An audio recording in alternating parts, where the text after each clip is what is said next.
Hello and welcome back to LDC FM. You're tuning into our podcast featuring interviews with our community of independent designers and industry guests.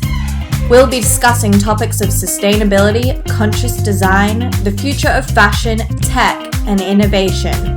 This podcast has been recorded alongside an Instagram Live, so apologies for any technical issues prior to tuning in. Thank you for listening.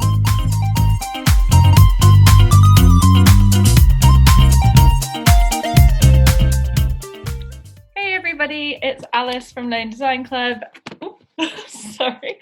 Alice from Lone Design Club, and today I am joined by the lovely Sophie Slater of Birdsong, who are one of LDC's newest brands, who will be joining us this week in time for Fashion Revolution Week, which we are extremely excited about. Sophie will be joining me in this live in just a second. Hopefully I have no technical difficulties today, but fingers crossed. Sophie, if you could just tell us a little bit more about the story behind Birdsong, when you started it, how you started it, etc.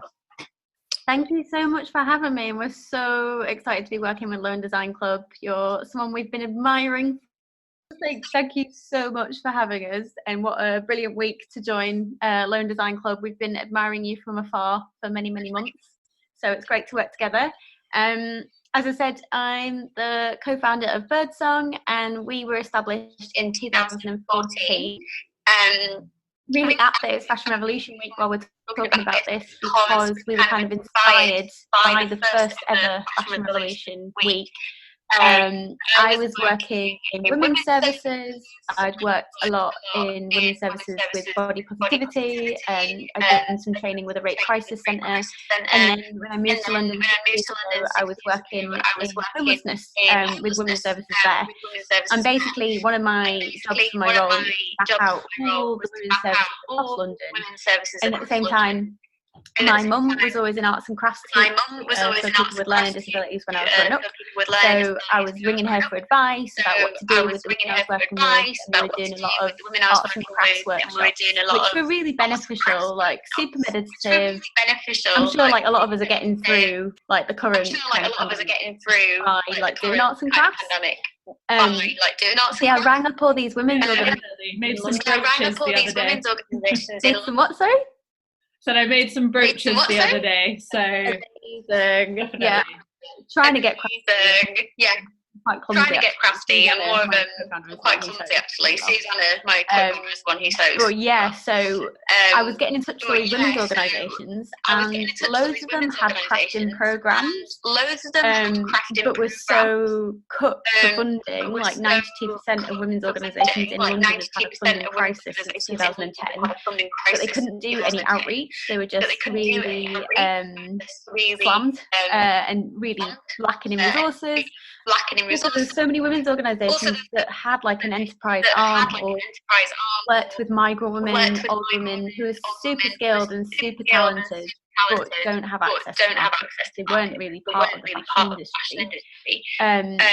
So we basically started getting in touch with them and saying, what barriers do you face to becoming more sustainable, to making more money. And I'd kind of worked I'd worked as a shop assistant for American Apparel as a teenager for many years. Was really interested in how they paid their work as well. Less interested in how objectifying their advertising was. Was also the world's least successful model as a 15-year-old. Was very clumsy and scruffy and didn't really have any qualifications to be a model apart from being built like a beanpole. So those kind of experiences meant that I really had a deep love of fashion, but had a lot of bones to pick with it as well. So basically me and my business partner Sarah, who's now left to become a full-time mum, we met on this postgrad course, both working in the charity sector, and we had 6 weeks basically to come up with a project idea. So we decided Sarah was working at an older day centre for older people as well. And they were knitting a lot and then just giving the knitting away to charity shops because it made them feel good and they just loved to knit. In fact, we've been speaking to them, and knitting is getting them through the pandemic, which is really nice because they've got something to do. So yeah, we just like knocked together a quick website. This is like in 2014. Like no one really cared what ethical was. No one really cared about, even when we said we were you know, it was just, I think we were just ahead of that whole ethical feminist kind of CO2 interconnected vibe, but it was really good timing. So then we launched as basically a marketplace for all these women's organizations, and then about 3.5 years ago we decided to take all the branding and design in-house, and hired Susanna, who's now our head of design and production, and she's done an amazing job of sourcing way more sustainable materials, because we were using a lot of materials that the women's organisations had anyway, which was a lot of offcuts, but also a lot of acrylic. And yeah, basically we've then launched our own label, which has been going since 2017 about. Birdsong London. Someone's asking what the name of the business is. Yes, Birdsong. And that is actually long story. And that's actually my next question is Birdsong. Where did the name come from? Why Birdsong? Yeah, so it's a funny one. Me and my business partner who founded the company, Sarah, she was amazing to work with, and we're like got such different angles and interests. I think it's really great to work with people who are quite like different from you. And as I said, we basically launched Birdsong, like piloted it within like 24 hours. We like got some clothes from a women's organisation, did a market stall, borrowed a camera, got my mate Daniela, who still models for us, to go down the park and wear them, and then made the website. And we really struggled to find a name that we both agreed on, because it's like, you know, it's really, we didn't really like, I don't think at the time we knew that it was going to be going in like 6 years time, and obviously it was so exciting. But we were both reading Maya Angelou, I Know Why the Caged Bird Sings. Beautiful. And also we just wanted to, I think we thought it sounded quite optimistic and like a beginning of something new. So yeah, that's kind of the idea behind that. I mean, it's not the best for when you're trying to search us, and a lot of stuff about the comes up. But I think it does give hope to like quite a lot of people. The name, I think that's the feedback. I love it. Oh, thank you. It means so much, and is also just a pretty name. So yeah, a lot of ethical fashion that was available at the time was quite minimalist or quite androgynous, and which is great. But I think what we try and do, you know, the favourite things for me to buy on the high street, and I think a lot of people are like slogan t-shirts and like really pretty kind of feminine dresses. So that's what we focus on. And I think that's kind of where our whole brand falls as well, like practical but still joyful. Yeah. So yeah, that's I love the dresses in the new campaign. Love it. Oh, thank you. I love Candice as well, and she makes amazing. Amazing. We always street cast. We just cast people from our network. We don't use agency models very often. We mostly use activists, people involved in sustainability. And they're always quite awkward when we ask them, because they've not usually modelled before. And Candice was like, I think she thought we were asking her to do makeup, because she usually does hair and makeup on all of our sets. And we were like, no, we need to model. And she was like really freaked out. No, it looks great. It looks real. So you touched a little bit about how when Susanna came on, you started sort of changing up the fabrics that you were working with. So one of Fashion Revolution's things this year is they've got a new campaign that's what's in my clothes. So looking at the composition. So they've got the 4 C's. They've got composition, conditions, collective action, and no, I had a blank again, even though we just discussed it. Composition, collective action, conditions, and composition. Did I say composition twice? Yes. Composition, collective action, conditions. Bear with me. We'll remember. But one of these important ones is composition, and this is fairly new because we've talked a lot about who made our clothes, and we will come to that. But if you could, something I think that's super interesting for people at the moment, consumption. Thank you, Nikki. That's the other one, and probably the most easy one to remember. But one of the most things people are super interested in at the moment is the fact that we're looking at materials more than ever, sustainable materials. So can you just tell us a little bit about what are some of the sustainable fabrics you use and why you use them? Yeah, of course. So we're kind of always researching and weighing up the pros and cons of every fabric. I don't think there's a absolutely perfect solution at all at the minute, and we would never want to pretend to be perfect because, consuming and producing anything is takes up energy and resources. So we use organic cotton for our t-shirts currently. We've kind of looked into recycled, but they're a little bit harder to get, and it's really tricky because a lot of people are like, well, organic helps regenerate the topsoil, whereas recycled can be quite energy intensive to process, but we're really open to any of that. For the minute, we use organic cotton for our t-shirts. And then we mostly use Tencel for our dresses, just because it's a really beautiful fabric. Like, it wicks moisture away from the body. It's super soft and silky. It's breathable. It's made from regenerated it's made from wood pulp, sustainable sourced wood pulp. And then we also use quite a lot of end-of-line reclaimed fabrics as well. So we've got a partnership with Trade, the textiles recycling charity, and we get a lot of really beautiful end-of-line fabrics that would be diverted from landfill. Okay, amazing. So yeah, that's mostly what we use at the minute. We've got a little question in here. I absolutely love your designs, the embroidery and small designs in the tees. What inspires these? Ooh, me and Sue usually come up with them together, actually. It's usually just something that I want on a t-shirt, quite selfishly, that I've not seen.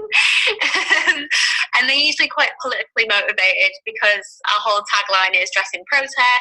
And, I think starting out, I didn't really start out to work in fashion. I was doing a lot of activism stuff, and we still do quite a lot of stuff with different charities. So whether that's throwing a party with our friends at really good periods, we work in period poverty alleviation, or doing a t-shirt for our friend for like Mermaids charity for trans rights. So they're often motivated by the people we work with and what issues we really care about at the time. Okay, amazing. So for example, I'm wearing my No Borders t-shirt, which we made for Refugee Week a few years ago, because a lot of women that we work with are migrant and refugee women.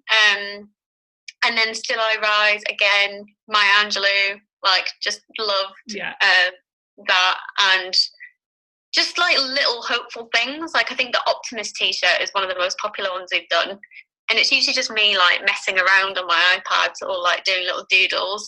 And we come up with them together. And the Dress in Protest, that's in Sue's handwriting, which is quite nice. They're all quite personal. Yeah, love that. But we do a lot of artist collaborations. We've actually got a call out at the minute. If you're an artist or an illustrator or a maker, we've got an open brief to submit a design for the t-shirts. Oh, amazing. We often do collaborate with artists on those. So any artists watching, listening right now, that's exciting news for you. So thank you for telling us a little bit more about the fabric. You've kind of touched on people you work with, but do you mind just going into a little bit more detail about the supply chain and the people that you work with? So that's, I suppose, conditions of fashion revolution. Absolutely. Nice segue. It was really cool, actually. I was talking to someone from Slave Free Trade on a panel yesterday, and he put it really nicely. He was like, you've got more of a supply network than a supply chain, which is really, really nice way of putting it, I think. I might steal that. Hope he doesn't mind. Thanks, Brian. So obviously, because we started out working in the social sector with women's organisations, it grew really organically from then, and we still work with the same knitting group and AGK in Kingston that my co-founder met 6 years ago. And they donate, they're a bit different. The knitters, they both donate their money from sales back into their own day centre or charity, so they don't get a living wage. Everyone else gets living wage or more per hour. So we work with one group in Enfield, one group in Kingston who knit.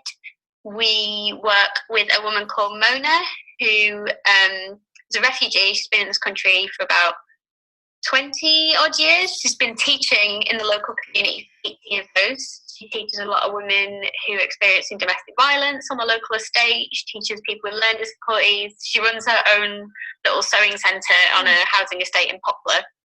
and she mostly does the little embroidered logos for school uniforms. Oh, okay. But now she does all the slogans, which is really cool. We've been working with her for like a good few years.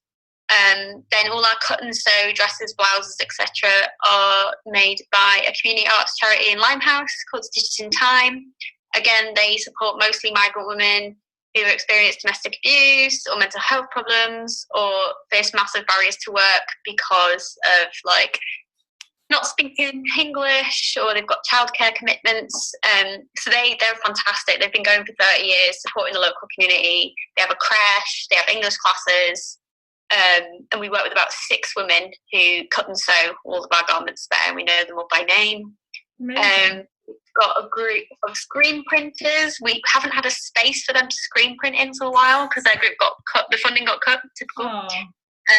So we've been trying and piloting to do like little runs of screen printing, but we're trying to find them a permanent space. That's 5 women, and we're really close to them. Like, I've been to like Sharina's son's wedding, like we all went like last year. Amazing, I love that. It's so nice. They're more like our mates, like we just chat on WhatsApp all the time. And then we have, I'm trying to run through, so that's 3, 4, 5, yeah. And then we work with another charity in Camden called the Camden Society, and they run a warehouse. If anyone else is looking for warehouse and fulfillment needs, they train adults with learning disabilities, so again, face barriers to work, to work in their warehouse. And Stephen, who's an absolute angel, does most of our orders.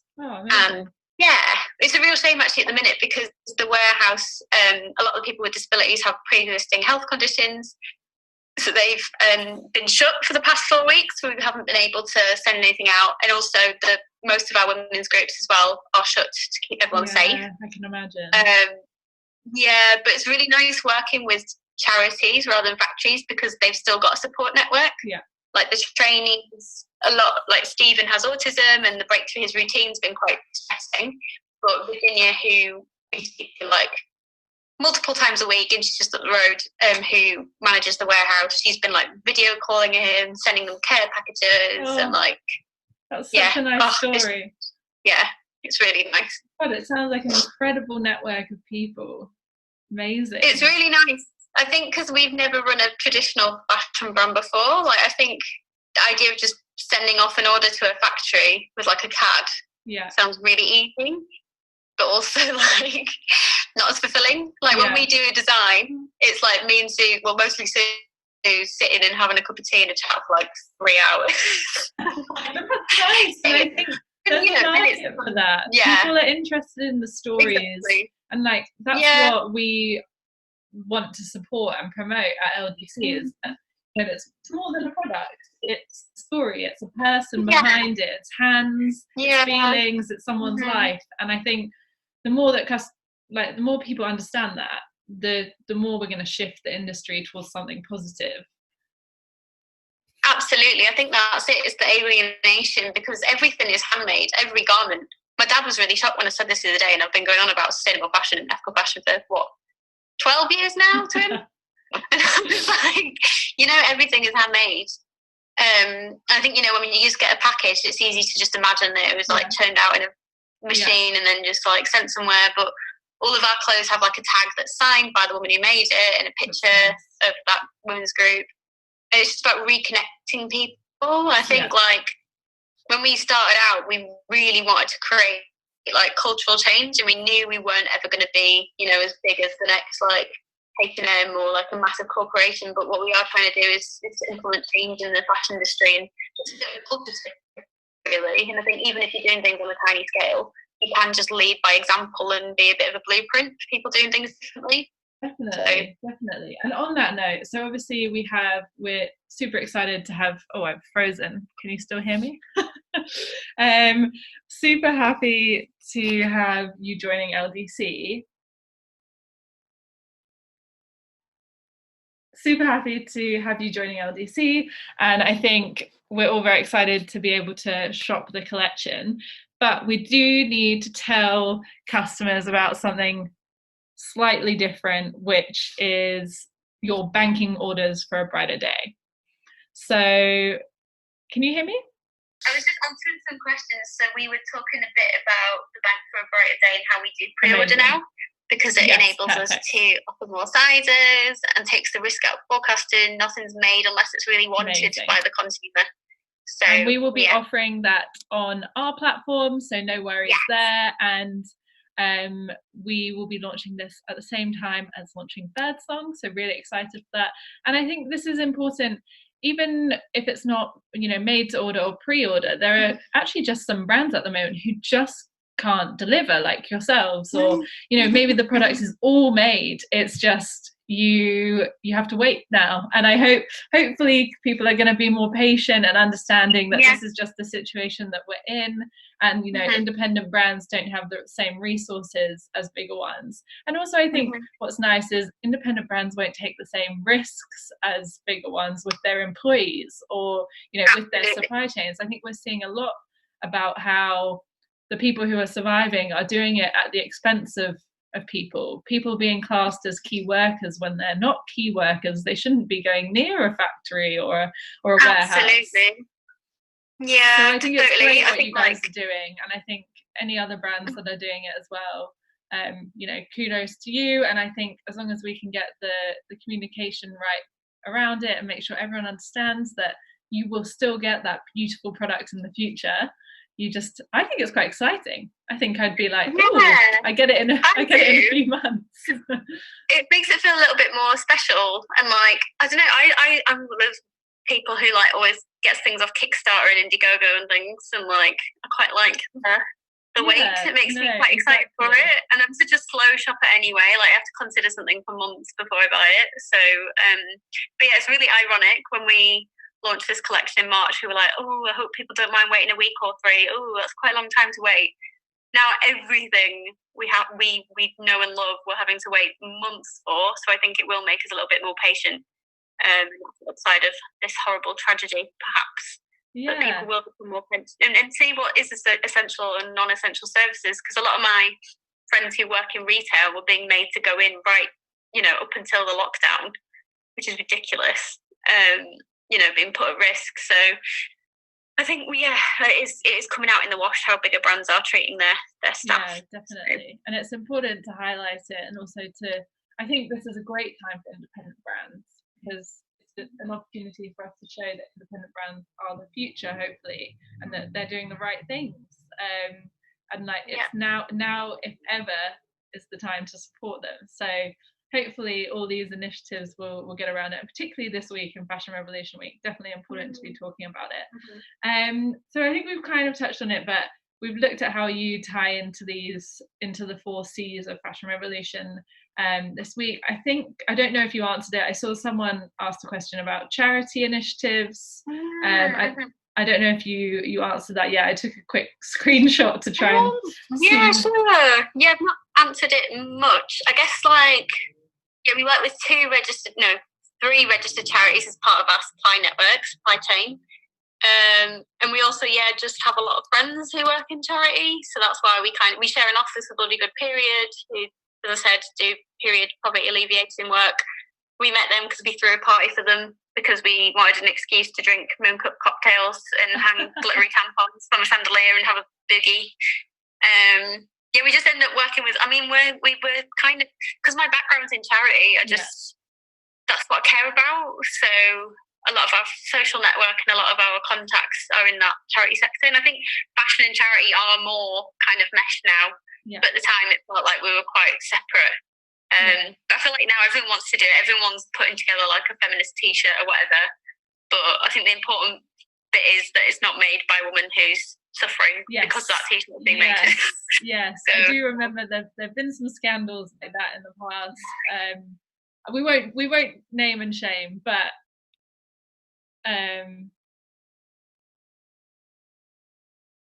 sorry again.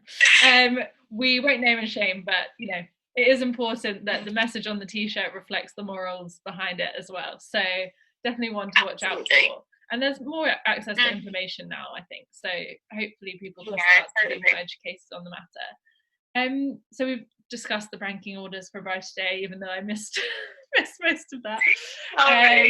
And I think Fashion Revolution originally, so it was looking at the 4Cs, but it was also looking at the 17 SDGs, which obviously are playing huge importance in the last few years, and this year are a big theme across numerous events. How do you guys integrate those in any way, or are you just aware of them, or do you sort of adhere to any of them in particular? I think yeah, we are aware of them. I think with us, it's quite baked into our practice. Yeah. We've always linked women and the fact that fashion's seen as quite frivolous and chronically underpaid, especially with garment workers who are really skilled workers, as a result of patriarchy and oppression of women. And I think someone who talks about someone who's done loads of work with the UN and talks about kind of other wider issues affecting the fashion industry really well is Celine Simon from Slow Factory. Oh yeah. And so we've learned so much from her. We went to her thing for Fashion Revolution Week, the study hall at Central St Martin's last year. Oh yeah. And they were talking a lot about the UN Sustainable Development Goals, and I think just looking at fashion is like a microcosm for how a lot of capitalist industries work. It's based on exploitation, it's based on alienation of labour, it's based on taking resources from countries that have been colonised, and then swooping in to take advantage of cheap labour. And I think that's something that the Sustainable Development Goals, definitely cover. Definitely. So, I worked for the Ethical Fashion Initiative last year, and definitely learned more about it there and how important it is. I think it seems to be coming more into just the general public's consciousness, these 17 things that we need to be focused on. So I think it's really, really, really good to hear people talking about it. And just in terms of the other C's, so we've got consumption. So obviously you guys are not all about sort of consume, particularly even with these pre-orders. This is actually a chance for people to consume even less. And maybe to rethink what it is that we are purchasing and who we're purchasing from. What do you have any sort of, obviously at the same time it's hard, and fashion is still an industry of consumption. We are still buying material goods. How do you sort of approach that in your messaging in terms of you are still selling garments? So it's really tricky. It's such a tough one, and I think anyone with a conscience working in fashion wonders if they're doing the right thing. I think for us, for example, when we make a garment from reclaimed, like our new dresses are made from reclaimed Broad of New lace, so they're done in a workshop, which is not as an energy intensive as a traditional factory. They're made from reclaimed dresses, and for each dress made, her gets 30 quid, which is enough to shop for her and a family for a week. Amazing. And that's the most, that is sustainability, because people still need jobs, people still need occupations, they still need dignified work, they still need living wages. So I think for us, the main thing, even though we are trying to be as sustainable as possible, was always the social factor. And it is hard, because sometimes I'm like, we sell t-shirts, that's raw resources. It's a really hard trade-off, because we're feeling guilty about that, and we're making 0.001% of what, probably even less than what the high street are. But I think one direction that we really want to move in as well, and that we were thinking of launching before this all happened, is a repair service as well, because a lot of the women that we work with who aren't as confident to make a whole garment would be, really well placed to do repairs, and that's another way of ensuring income for the women at the charity that we support. Yeah, definitely. So that's definitely something that we want to open up to, but it's more of an operations thing at the minute. But I think ideally we would use 100% reclaimed, regenerated fabrics, but we don't really have the textiles recycling infrastructure in the UK. If anyone knows of any plants in London that make fibre to fibre and product recycled, because there is a plant in Sweden now that does that, and it has been on our list to go and go and schmooze them. We have met them; they're amazing. But yeah, we just want to evolve and use the best products available to us. But yeah, it's a tricky one. I think, I think trash is our biggest resource. The more we can make out of reclaimed or diverted from landfill, the less guilty we can all feel because we've got so much trash. Circular economy, here we come. Exactly. We have a question and we'll wrap it up because I'm conscious that it's been 45 minutes, but it's been brilliant. And thank you for everyone who's still watching, and thank you for putting up with the technical difficulties. Thank you so much. But we have a question that is your advice for an organisation, on one-for-one organisation introducing charities work into your practice. I think it's a tricky one because I've always worked for charities. It's been quite baked in. Yeah. And I think it's got to be something that, I mean, preferably it's got to be something that you really have lived experience of or really passionate about. I think working with like older people is really relatable, and like a lot of people can really understand that because, you know, we all know and love older people. But it's really tricky. I think like it's got to be genuine. Yeah. It's got to be authentic. And it's got to be something you really care about, not just what's trendy or like what you think will make you look good. I think it's important to have a really deep understanding of issues, or like be placed in your local community. But I think there's like so many different community initiatives. Like look at what's already set up, look at who's asking for help. Yeah. And I think like for us, our kind of reasoning was that we can leverage our digital skills and design. And, you know, having had training working with like quite vulnerable women, I felt quite comfortable in those situations. So just looking at your own strengths and what you care about, I think. Amazing. And what are you best placed? Who are you best placed to help and work with? What can you learn from them? Hopefully that helped you, May Hoffman. If anyone else has any questions while I'm wrapping up, please do comment below. And if I missed any from the last one, I'm sorry, but I think we covered them all from what I could screenshot. Just to wrap up, so thank you so much, Sophie, for joining us and talking to me today. Again, apologies for the interruption in the middle, but it's been lovely, and we are so excited to have Birdsong live on LDC. Like I said, that should be launched tomorrow, if not before. So watch this space, and we'll be shouting it from the rooftops. We'll also have a Birdsong blog post going out, so be sure to read that. And it is Fashion Revolution Week, so anything you guys can do to be involved with Lone Design Club, Birdsong and Fashion Revolution, it's a really brilliant week to just educate yourselves.